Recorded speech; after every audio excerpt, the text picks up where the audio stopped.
السلام علیکم عزیز ناظرین، بسم اللہ الرحمن الرحیم۔ مرد کی پسلی سے عورت کو بنا کے اللہ تعالیٰ نے مرد کو اپنی اس حکمت کا اشارہ دیا کہ میں نے اس عورت کی تخلیق فرشتوں کی لائی مٹی سے نہیں کی، میں نے اسے تمہارے جسم کے حصے سے اس لیے نکالا کہ عورت کا تقدس اور پردہ قائم رہے۔ فرشتوں کو بھی خبر نہ ہونی پائی کہ زمین کی لائی ہوئی کس مٹی سے عورت کی تخلیق ہوئی، یعنی عورت کے تقدس کی حد تو دیکھی کہ فرشتوں سے بھی اس کی بناوٹ کا پردہ لازمی قرار دیا گیا، اور پہلے عورت اس مرد کی پسلی سے نکلی جس کی وہ منقوہ کہلائی۔ اب بات آتی ہے پسلی کی۔ عورت پسلی سے ہی کیوں نکلی؟ کیا ٹیڑھا پن وہیں سے ملا؟ نہیں، یہاں بھی حکمت سے بات خالی نہیں ہے۔ انسانی جسم میں دل اور بہت سے نازک حصے پسلی کے پیچھے چھپے ہوئے ہیں، یعنی پسلی ایک ڈال ہے ان نازک حصے کے لیے جو اللہ پاک نے عورت کو پسلی سے نکال کے یہ نہیں بتایا کہ عورت میں ٹیڑھا پن ہے، بلکہ اس عورت کو پسلی کی تخلیق کر کے یہ بات سمجھا دی کہ عورت وقت پڑنے پر بھی ڈال بھی بن سکتی ہے۔ حضور پاک صلی اللہ علیہ وآلہ وسلم صحابہ کی محفل میں جلوہ فرما تھے کہ ایک شخص حاضر ہوا اور عرض کرنے لگا، یا رسول اللہ صلی اللہ علیہ وآلہ وسلم، کوئی ایسا مومن بھی ہے جو جہنم میں رہے گا؟ حضور پاک صلی اللہ علیہ وآلہ وسلم فرمانے لگے، ہاں، ایک شخص ایسا ہوگا جو جہنم کی گہرائی میں 1000 سال رہے گا اور مسلسل اونچی آواز میں پکارتا رہے گا، یا حنان یا منان۔ ایک دن اس قدر اونچی بلند آواز سے ہی یا حنان یا منان کہے گا کہ حضرت جبریل علیہ السلام جہنم کے قریب سے گزرتے ہوئے اسے سن لیں گے۔ حضرت جبریل علیہ السلام حیران ہوں گے کہ یہ کیسی عجیب بات ہے، کوئی مسلسل یا حنان یا منان پکار رہا ہے۔ حضرت جبریل علیہ السلام عرش کے سامنے حاضر ہوں گے اور سر سجدے میں رکھ کر خدا کی تسبیح بیان کریں گے۔ اللہ فرمائے گا، اے جبریل علیہ السلام سر اٹھاؤ۔ جیسے ہی حضرت جبریل علیہ السلام سر اٹھائیں گے تو اللہ فرمائے گا کہ بتاؤ جبریل علیہ السلام، کیا عجیب دیکھا آج تم نے؟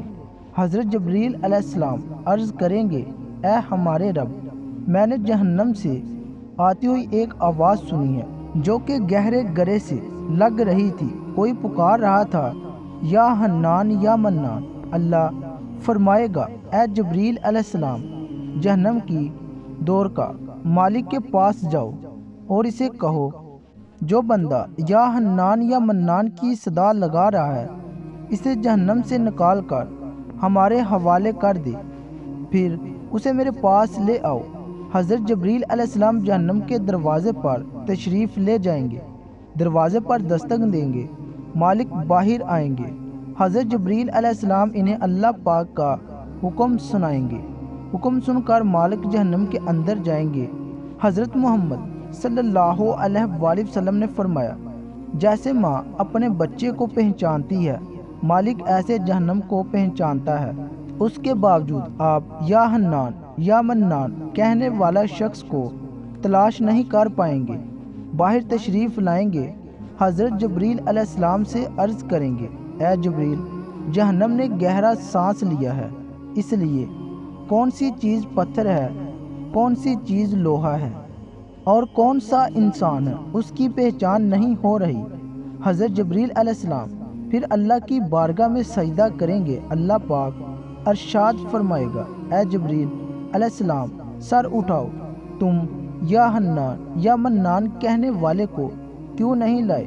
جبریل علیہ السلام عرض کریں گے، مولا، دورکا جہنم مالک نے بھی معذرت کر لی ہے، کہتے ہیں جہنم نے گہری سانس لی ہے، اس وجہ سے پتھر، لوہا اور انسان کے درمیان کوئی فرق نہیں بچا، تو یہ سب جل کر کوئلہ بن چکے ہیں، کس چیز کی پہچان نہیں ہو پا رہی۔ اللہ فرمائے گا، جبریل، مالک سے کہو میرا بندہ جہنم کے فلاں گڑھے میں فلاں کونے میں اس حالت میں پڑا ہوا ہے۔ حضرت جبریل علیہ السلام جہنم کے دروازے پر جائیں گے اور حضرت مالک کو یا حنان یا منان پکارنے والے کا پتہ بتائیں گے۔ حضرت مالک جہنم کے اندر جائیں گے اور دیکھیں گے ایک شخص ہے جس کے پاؤں اس کی پیشانی کے ساتھ اور اس کے ہاتھ گردن کے ساتھ بندھے ہوئے ہیں اور جہنم کے سانپ بچھو اس کے ساتھ لپٹے ہوئے ہیں۔ حضرت مالک اس کی زنجیریں توڑ دیں گے اور جہنم سے نکال کر حضرت جبریل علیہ السلام اسے عرش الہی کے سامنے لے کر حاضر ہوں گے، سر سجدے میں رکھیں گے۔ اللہ پاک فرمائے گا جبریل علیہ السلام سر اٹھاؤ۔ جبریل علیہ السلام سر اٹھائیں گے۔ اب اللہ پاک اس بندے سے فرمائے گا، اے بندے، کیا میں نے تیری بہترین تخلیق نہیں کی تھی؟ کیا میں نے تیری طرف رسول نہیں بھیجے تھے؟ کیا میرے رسولوں نے تمہیں میری کتاب نہیں سنائی تھی؟ کیا میرے رسولوں نے تمہیں نیکی کا حکم نہیں دیا تھا؟ کیا تجھے برائی سے منع نہیں کیا تھا؟ وہ بندہ ساری باتوں کو مانے گا، اقرار کرے گا، یا اللہ تو نے تو میری بہت اعلیٰ تخلیق فرمائی، تیرے رسول بھی تشریف لائے اور انہوں نے تیرا حکم بھی سنایا۔ اللہ پاک فرمائے گا فلاں فلاں گناہ کیوں کیا؟ وہ عرض کرے گا یا اللہ میں نے اپنی جان پر ظلم کیا جس کی سزا میں مجھے جہنم میں ڈال دیا گیا۔ اے اللہ اس کے باوجود میری امید نہیں ٹوٹی، مجھے تیری رحمت سے امید تھی، میں یا حنان یا منان پکارتا رہا۔ مولا تو نے مجھے اپنے فضل سے جہنم سے نکالا ہے، یا اللہ تو مجھ پر رحم فرما۔ اللہ پاک فرمائے گا اے فرشتوں گواہ ہو جاؤ، میں نے اس پر رحم کیا اور اسے معاف کر دیا۔ ناظرین آئیں اپنا اپنا محاسبہ کرتے ہیں۔ کیا ہم میں کوئی ایسا ہے کہ جو کہہ سکے کہ میں اپنے ایمان کا حساب کر سکتا ہوں؟ اپنے اپنے گروبانوں میں نظر ڈالیں، کوئی ایسی خوبی جس پر ہمیں یقین ہو کہ ہمیں دوزخ میں نہیں ڈالا جائے گا۔ ہزاروں سالوں کی عبادتیں بھی رد ہوتی دیکھی گئی ہیں، تو بس اللہ سے دعا کرتے ہیں کہ اللہ ہم جانتے ہیں کہ اگر ہمارے ایمان کا سخت حساب لیا گیا تو یقیناً ہم نہیں بچ پائیں گے، ہم بے حد گناہ گار ہیں۔ لیکن اے اللہ پاک ہم تیری رحمت کا سوال کرتے ہیں، ہم سے حساب اپنے عدل و انصاف پر نہ لینا بلکہ اپنی رحمت اور عطا کا سایہ رکھنا۔ اللہ پاک ہماری دعاؤں کو قبول فرمائے، آمین۔ قیامت کے دن جب لوگوں کے ایمان کا حساب و کتاب ہو رہا ہوگا، کچھ لوگ ایسے ہوں گے جن کو اللہ تعالیٰ بغیر حساب کے جہنم میں بھیج دے گا۔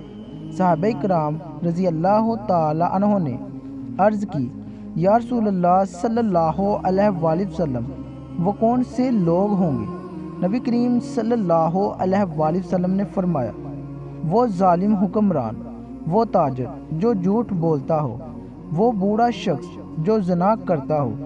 نبی کریم صلی اللہ علیہ وآلہ وسلم نے فرمایا، جس شخص میں یہ تین عادتیں پائی جائیں وہ جاہل ہے، جو سننے سے پہلے ہی جواب دینا شروع کر دیتا ہے، بات کو سمجھنے سے پہلے ہی جھگڑا شروع کر دیتا ہے، علم نہ رکھنے کے باوجود فیصلے شروع کر دیتا ہے۔ اللہ پاک ہم سب کو نیک عمل کرنے کی توفیق عطا فرمائے، آمین۔ مزید اسلامی ویڈیو دیکھنے کے لیے چینل کو ضرور سبسکرائب کریں۔ Thanks for watching. اللہ حافظ۔